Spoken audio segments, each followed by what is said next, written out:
नमस्कार दोस्तों, स्वागत है आप सभी का आज एक बार फिर से आपके अपने चैनल लर्निंग एम्पायर पर मेरे यानी अनु के साथ। And as you all can see on your screens, आज का हमारा टॉपिक है क्लास 9 पॉलिटिकल साइंस का चैप्टर है वर्किंग ऑफ इंस्टीट्यूशंस, इसका part 1। Without any further delay let's start. बात करते हैं पार्लियामेंट्री स्ट्रक्चर की। तो पार्लियामेंट का स्ट्रक्चर कैसा होता है दोस्तों, आप सभी को पता है भारत है, भारत में जो जनता है वही जनार्दन है, यानी कि भारत में किसका रूल चलता है? जनता का रूल चलता है। जनता का रूल यानी जनता की भलाई के लिए काम करने की जिम्मेदारी किसके ऊपर होती है? ये सारी जिम्मेदारी होती है भारत के राष्ट्रपति के ऊपर। इस हिसाब से आप ये समझ सकते हैं कि भारत का राष्ट्रपति जो है स्टेट का हेड होता है, यानी कि भारत की भलाई के लिए जो भी फैसले लेने होते हैं वो प्रेसिडेंट के द्वारा लिए जाएंगे, तो इसलिए president is the head of the state. अब दूसरी बात यह है दोस्तों कि भारत एक बहुत बड़ा देश है, ठीक है। तो अकेला एक व्यक्ति यानी सिर्फ प्रेसिडेंट जो है इतने बड़े देश के लिए फैसले नहीं ले सकता। तो प्रेसिडेंट क्या करता है? अपनी सुविधा के लिए मिनिस्टर्स को नियुक्त करता है। ये जो मिनिस्टर्स हैं ये कलेक्टिवली पार्लियामेंट के प्रति रिस्पॉन्सिबल होते हैं, लोकसभा के प्रति रिस्पॉन्सिबल होते हैं। अब ये क्या है इसको हम आगे समझेंगे। फिलहाल आप ये देखिए कि प्रेसिडेंट ने अपनी सहूलियत के लिए कुछ ऑफिसर्स यानी कुछ मिनिस्टर्स की नियुक्ति करी। इन सभी मिनिस्टर्स का एक मुखिया होता है जिसको प्राइम मिनिस्टर के नाम से भी जाना जाता है। तो प्राइम मिनिस्टर कौन होता है? प्राइम मिनिस्टर गवर्नमेंट का हेड होता है। भारत का हेड नहीं मानेंगे, प्राइम मिनिस्टर को गवर्नमेंट का हेड मानते हैं। भारत का हेड कौन होता है? प्रेसिडेंट होता है। और प्राइम मिनिस्टर किसका हेड होता है? गवर्नमेंट का हेड होता है। अब प्राइम मिनिस्टर, जैसे मैंने आपको बताया कि prime minister collectively lower house के प्रति रिस्पॉन्सिबल होता है। अब ये लोअर हाउस क्या है? लोअर हाउस पार्लियामेंट का हिस्सा है। अब पार्लियामेंट क्या है? पार्लियामेंट एक ऐसा इंस्टीट्यूट है दोस्तों जिसमें 3 मेजर ऑर्गन होते हैं और ये तीनों मेजर ऑर्गन मिलके भारत के लिए फैसले लेते हैं। ये 3 ऑर्गन कौन कौन से होते हैं? पहला है प्रेसिडेंट, दूसरा जो हिस्सा है वो है अपर हाउस यानी राज्यसभा, तीसरा हाउस है लोअर हाउस यानी लोकसभा। तो 3 मेजर ऑर्गन हैं, प्रेसिडेंट, अपर हाउस और लोअर हाउस, और ये तीनों मिलके भारत के भविष्य के लिए फैसले लेते हैं। ये है दोस्तों पार्लियामेंट का स्ट्रक्चर। इसको यहाँ देखिए, तो president is the head of the state, ये हमने पढ़ लिया, and he is the highest formal authority in the country. अब इसका क्या मतलब है हाईएस्ट फॉर्मल अथॉरिटी? दोस्तों जितने भी फैसले पार्लियामेंट में बैठ के लिए जाते हैं, जितने भी फैसले लिए जाते हैं उनको भारत में लागू करने की रिस्पॉन्सिबिलिटी किसकी होती है? ये ऑर्डर जो है फाइनली तब तक लागू नहीं होता जब तक कि उस पर राष्ट्रपति अपने हस्ताक्षर ना कर दे। तो फाइनली अगर राष्ट्रपति उस पर अपने हस्ताक्षर करता है तो ही वो जो आदेश है वो भारत में लागू होगा, अदरवाइज वो भारत में लागू नहीं होगा। इसलिए राष्ट्रपति को हाईएस्ट फॉर्मल अथॉरिटी भी बोला जाता है। प्राइम मिनिस्टर के बारे में हमने ऑलरेडी बात कर ली है, that is the head of the government. ये गवर्नमेंट की जितनी भी पावर्स होती हैं उनका एक्सरसाइज करता है, यानी उनका इस्तेमाल करते हैं। गवर्नमेंट की सारी शक्तियां प्रेसिडेंट के पास होती है, लेकिन इन सभी शक्तियों का इस्तेमाल प्राइम मिनिस्टर के द्वारा किया जाता है। और ऐसा करने के लिए किसने बोला? खुद राष्ट्रपति ने बोला है, ठीक है। प्राइम मिनिस्टर को राष्ट्रपति के द्वारा बोला जाता है कि आप मेरी सारी शक्तियों का इस्तेमाल करेंगे। प्राइम मिनिस्टर क्या करता है? कैबिनेट मीटिंग में जितने भी फैसले लिए जाते हैं उन सभी फैसलों की अध्यक्षता प्राइम मिनिस्टर करता है। अब कैबिनेट मीटिंग क्या होती है? मंत्रियों की जो परिषद होती है उसको हिंदी में मंत्री परिषद बोलते हैं और इंग्लिश में कैबिनेट मीटिंग बोलते हैं। मंत्रियों की इस मीटिंग को कैबिनेट मीटिंग बोलते हैं और इसका अध्यक्ष कौन होता है? Prime minister. अब बात करते हैं पार्लियामेंट की। तो पार्लियामेंट में 3 ऑर्गन होते हैं, president, Lok Sabha and Rajya Sabha, already बता चुकी हूँ।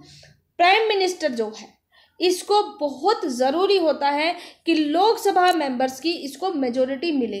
अगर 545 सदस्य हैं तो इन 545 सदस्यों में से मोस्ट यानी 51% की जो मेजोरिटी है वो प्राइम मिनिस्टर को मिलनी चाहिए, तभी वो प्राइम मिनिस्टर बन सकता है, अदरवाइज नहीं बन सकता।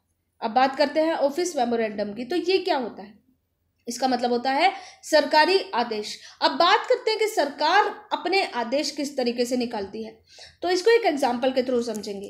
तो होता क्या है दोस्तों, 1979 में गवर्नमेंट ऑफ इंडिया ये फील करती है कि भारत में कुछ ऐसे लोग भी हैं जो सोशली बैकवर्ड लोग हैं, जो पिछड़े हुए लोग हैं, जिनको आगे लाने की जरूरत है।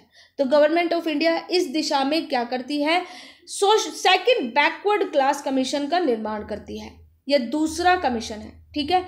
इस कमीशन का नाम क्या होता है? मंडल कमीशन। मंडल कमीशन क्यों रखा गया? क्योंकि बीपी मंडल जो थे इस कमीशन के हेड थे, इसलिए इस कमीशन का नाम उनके नाम पे मंडल कमीशन रख दिया गया। मंडल कमीशन को मेनली 2 चीज़ें करनी थी। पहली चीज़ तो ये थी कि मंडल कमीशन को ऐसा क्राइटेरिया सेट करना था जिसकी वजह से ये पता चल सके कि कोई पर्टिकुलर व्यक्ति सोशली और एजुकेशनली बैकवर्ड है या नहीं है। दूसरा जो क्राइटेरिया है वो ये है कि मंडल कमीशन यदि पहचान लेता है कि कोई व्यक्ति बैकवर्ड है तो उसका एडवांसमेंट कैसे किया जाए, उसकी जो कास्ट है उसको आगे कैसे लाया जाए। तो ये दोनों मेजर काम जो थे मंडल कमीशन को करने थे। अब ये जो मंडल कमीशन था 1979 में इसको बनाया गया। 1 साल बाद यानी 1980 में इसने अपनी रिपोर्ट पेश कर दी। रिपोर्ट में एक बहुत बड़ा रिकमेंडेशन दिया था मंडल कमीशन ने। इसने कहा था कि जितनी भी गवर्नमेंट जॉब निकले उन सभी में 27% आरक्षण जो है बैकवर्ड क्लास को दे दिया जाए। तो जितनी भी ओबीसी है उन सभी को 27% आरक्षण देने की मंडल कमीशन के द्वारा सिफारिश की गई थी। ये जो सिफारिश होती है दोस्तों, इसके बाद आते हैं लोकसभा इलेक्शन। 1989 में लोकसभा के इलेक्शन होते हैं। इन इलेक्शंस की वजह से जनता पार्टी की सरकार बनती है और वीपी सिंह बनते हैं उसके प्राइम मिनिस्टर। वीपी सिंह क्या करते हैं? वीपी सिंह प्रेसिडेंट को बताते हैं कि मैं मंडल कमीशन की जितनी भी सिफारिश है उनको भारत में लागू करना चाहता हूँ। ये दोस्तों पार्लियामेंट का स्ट्रक्चर बता रही हूँ मैं आपको कि किस तरीके से सरकार फैसले लेगी। ठीक है, तो वीपी सिंह ने यानी प्राइम मिनिस्टर ने प्रेसिडेंट को बता दिया कि वो जो है ये मंडल कमीशन की सिफारिशें भारत में लागू करना चाहते हैं। प्रेसिडेंट क्या करेगा? अब प्रेसिडेंट जो है पार्लियामेंट में अनाउंस कर देते हैं कि गवर्नमेंट की ये चीज़ें हैं और ये इंटेंशन है। इस अनाउंसमेंट के अगले दिन जो प्रेसिडेंट है वो क्या करते हैं? वो पार्लियामेंट में एक स्टेटमेंट जारी करते हैं और उस स्टेटमेंट के द्वारा डिसीजन ले लिया जाता है। यानी जो प्राइम मिनिस्टर है वो अपना डिसीजन बता देते हैं कि भारत में मंडल कमीशन की रिपोर्ट जो है उसको इम्प्लीमेंट किया जाएगा। इस तरीके से पूरे पार्लियामेंट में कानून बनाने के लिए फैसला ले लिया जाता है। तो 3 चरणों में हुआ दोस्तों ये। पहला ये कि जो प्राइम मिनिस्टर है वो प्रेसिडेंट को बताता है, प्रेसिडेंट भी फिर पार्लियामेंट में अनाउंसमेंट करता है, उस पर वाद विवाद होता है। उसके बाद फाइनली क्या होता है? जो प्राइम मिनिस्टर होता है वो पार्लियामेंट में एक स्टेटमेंट जारी करता है, उसके द्वारा एक ऑर्डर निकालता है। अब ये जो ऑर्डर है इसको फॉर्मल कैसे किया जाए, अब इसको कार्यान्वित करने की प्रक्रिया चलेगी, यानी इम्प्लीमेंट कैसे होगा। तो ये जो पार्लियामेंट का ऑर्डर है ये जाता है department of personal and training के पास, जिसको डीओपीटी भी बोला जाता है।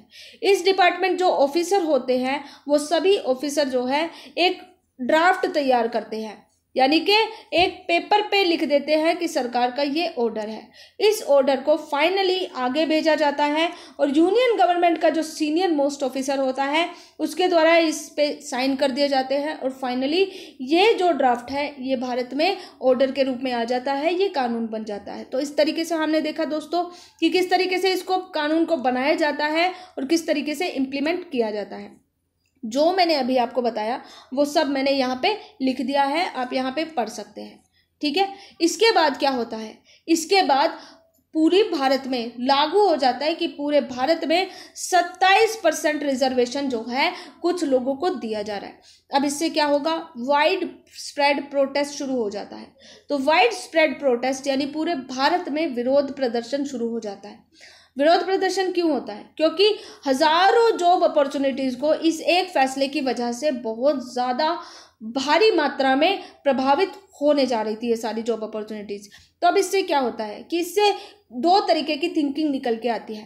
पहली तो ये है कि कुछ लोग ये महसूस करते हैं कि भारत सरकार का ये जो रिजर्वेशन देने वाला तरीका है इससे भारत की जो अखंडता है उसको नुकसान पहुंचेगा, क्योंकि लोग एक दूसरे के लिए जात को लेकर के भेदभाव करेंगे। कुछ लोगों का ये मानना था, प्लस इसी के साथ ही कुछ लोगों का ये मानना था कि भारत ने भेदभाव किया है, इक्वल अपॉर्चुनिटी सबको नहीं दी गई, कुछ लोगों को ज़्यादा अपॉर्चुनिटी दे दी गई। यानी अगर 100 सीटें हैं उसमें से 27 सीटों पे जनरल लोग कंटेस्ट नहीं कर सकते, उन 27 सीटों पे सिर्फ वो रिजर्व लोग ही मतलब कंटेस्ट कर सकते हैं। तो इस वजह से कुछ लोगों का ये मानना था कि इक्वल अपॉर्चुनिटी नहीं है, इक्वलिटी भारत में नहीं दी गई। इसी के साथ कुछ लोग ऐसे भी थे दोस्तों जो भारत के इस ऑर्डर का, इस फैसले का भारी मात्रा में समर्थन कर रहे थे। इन लोगों को लगता था कि लंबे समय से जो दबे कुचले लोग हैं, जो डिप्रेस्ड क्लास है, उस क्लास को फाइनली थोड़ा सा मौका मिलेगा आगे बढ़ने का, उभरने का। इन लोगों को मौका मिलेगा कि ये अपना भला कर सके और किस तरीके से गवर्नमेंट एम्प्लॉय बनने का अब उनको चांस मिलेगा, जिस वजह से ये जो बैकवर्ड क्लास है ये भी अब आगे आ सकेगी और अपना भला कर सकेगी। इस तरीके से हम ये देखते हैं दोस्तों, एक ऑर्डर के लिए पक्ष में और विपक्ष में अलग अलग तरीके के जो लोगों की थिंकिंग है वो निकल के आ रही थी। अब इस डिस्प्यूट का एंड कैसे होता है, ये जो विरोध प्रदर्शन है इनका एंड कैसे होता है? एंड ऐसे होता है दोस्तों कि एक के बाद एक बहुत सारे केसेस जो हैं सुप्रीम कोर्ट में फाइल कर दिए जाते हैं। ना सिर्फ सुप्रीम कोर्ट में बल्कि हाई कोर्ट में, हर कोर्ट में इस तरीके के केसेस जो है फाइल कर दिए जाते हैं। तो बाढ़ आ जाती है। इन सभी केसेस को एक साथ बंच करके सुप्रीम कोर्ट एक मेजर केस बना देता है। इस एक केस का नाम होता है Indira Soni and others versus union of India case.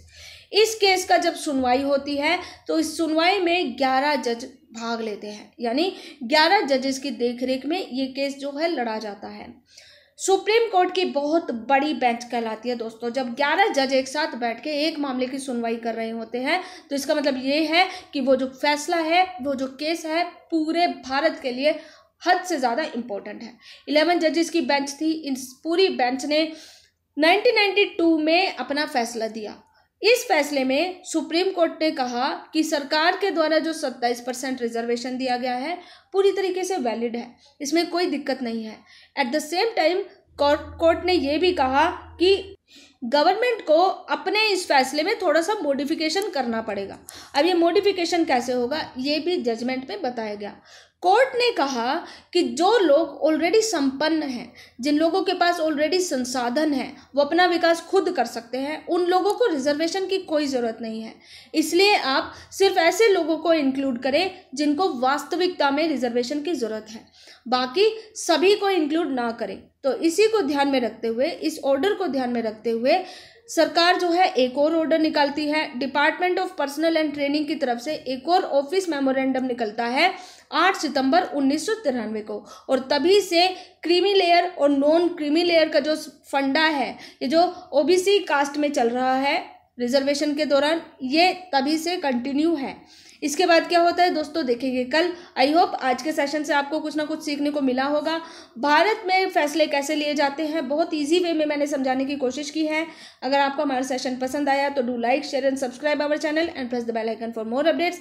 Most importantly stay home, stay safe, God bless you all. Jai Hind.